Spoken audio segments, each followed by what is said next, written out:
સાબરમતી નદીમાં પાણીની ભારે આવક થતાં ખેડા જિલ્લા તંત્ર એલર્ટ મોડમાં આવી ગયું છે। નદીમાં 1 લાખ ક્યુસેકથી વધુ પાણી છોડવામાં આવી રહ્યું છે, જેના કારણે નદીનું જળસ્તર ભયજનક સપાટીએ પહોંચ્યું છે। પૂરની પરિસ્થિતિને ધ્યાનમાં રાખીને તંત્ર દ્વારા નદી કાંઠાના ગામડાઓમાં રહેતા લોકોને એલર્ટ કરવામાં આવ્યા છે।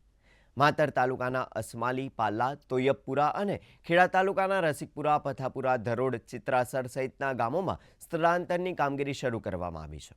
આ માટે 22 જેટલી બસો ગોઠવવામાં આવી છે, જેથી લોકોને સુરક્ષિત જગ્યાએ ખસેડી શકાય। ખેડા જિલ્લાના કલેક્ટર અમિત પ્રકાશ યાદવ, ડીડીઓ, પ્રાંત અધિકારી, ડિઝાસ્ટર નોડલ, ટીડીઓ અને મામલતદાર સહિતના ઉચ્ચ અધિકારીઓએ પૂરગ્રસ્ત ગામો જેવા કે બરોડા, પાલ્લા અને અસમાલીની મુલાકાત લીધી હતી।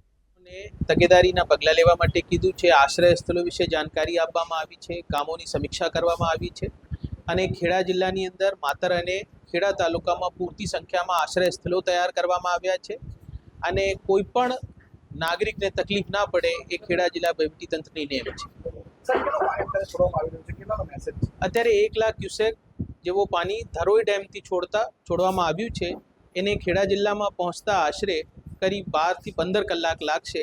पर आगाहीना स्वरूपे कि जो उपरवासमां अथवा बीजा राज्यों में वरसाद थाय तो खेड़ा जिल्लामां कोई आड़असर ना थाय एना माटे अमे छेवाड़ाना गामोमां जनसंपर्क करी रह्या छीए।